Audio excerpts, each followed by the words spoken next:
Սոցիալական աջակցության նոր համակարգի ներդրումից հետո Սյունիքում հարյուրավոր ընտանիքներ զրկվել են ընտանեկան նպաստից։ Թեման լայն քննարկումների շարժառիթ է դարձել։ Մի կողմից սուր քննադատություններ են հնչում, մյուս կողմից իշխանությունը վստահեցնում է նպատակը հենց իրական կարիքավորներին բացահայտելն է։ Գորիսի նախկին փոխհամայնքապետի հրապարակած տվյալներով մեկ տարվա ընթացքում Սյունիքում ընտանեկան նպաստ ստացող ընտանիքների թիվը 1219-ից նվազել ու հասել է 350-ի։ Այսինքն ընտանեկան նպաստի ծրագրից դուրս է մնացել 869 ընտանիք կամ այլ կերպ նախկին շահառուների շուրջ 71%-ը։ Նախկին փոխհամայնքապետը պնդում է, որ իշխանությունը այս կերպ թղթի վրա է նվազեցնում աղքատության ցուցանիշը։ Ըստ էության ամենաառանցքային հարցը նա է, որ ընտանիքների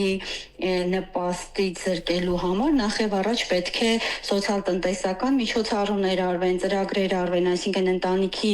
անդամները օրինակ աշխատանքով ապահովեն կամ աշխատաշուկայում ներգրավվեն, ընտանիքի եկամտաբերությունը ավելանա, բայց եթե մենք դիտարկում ենք ամբողջ մարզի մասշտաբով, դիտարկենք նաեւ Գորիս համայնքը, նոր աշխատատեղերի հնարավորություններ, գործարաններ, արտադրություն չունենք։ Միասնական սոցիալական ծառայությունը սակայն ներկայացնում է բոլորովին այլ բացատրություն։ Նոր համակարգն այլևս չի հիմնվում միայն քաղաքացիների ներկայացրած թղթային հայտարարագրերի վրա։ Ընտանիքների սոցիալական վիճակը գնահատվում է ինքնաշխատ եղանակով պետական տարբեր տեղեկատվական բազաների ստացվող տվյալների հիման վրա։ Հաշվի են առնվում ընտանիքի անդամների եկամուտները, գույքային իրավունքները եւ պետական ռեգիստրներում առկա այլ տեղեկություններ։ Ծառայությունում վստահեցնում են, այդ բազաները պետական են եւ համարվում են հավաստի։ Նոր համակարգով կա նաև հաշվարկման նոր բանաձև, ըստ էության, եթե նախկինում անապահովության սահմանային միավորը 28 միավորներ, ներկայում այլևս անապահովության միավոր հասկացություն գոյություն չունի եւ այն աստիճանով է փոխարինվել, իսկ աստիճան իրենց ներկայացնում է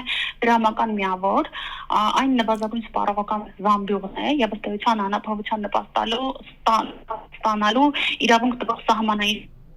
որը 35875 դրամ եւ անապահովության գնահատման նոր համակարգում որպես սահմանային շեմ դիտարկվում է այդ գումարը եւ ընտանիքի ամբողջական եկամուտը հաշվարկվում է ընտանիքի յուրաքանչյուր հաշվարկային անդամի համար։ Նոր մեխանիզմը հուլիսի 1-ից արդեն ներդրվել է ամբողջ հանրապետությունում։ Սակայն գլխավոր հարցը մնում է բաց. արդյոք նոր համակարգը իսկապես բացահայտել է այն ընտանիքներին, որոնք իրականում աջակցության կարիք ունեն, թե դրա հետևանքով սոցիալապես խոցելի որոշ ընտանիքներ դուրս են մնացել պետական աջակցությունից։ Այս հարցի պատասխանը հավանաբար կտան արդեն նոր համակարգի կիրառման արդյունքներն ու քաղաքացիների դիմումները։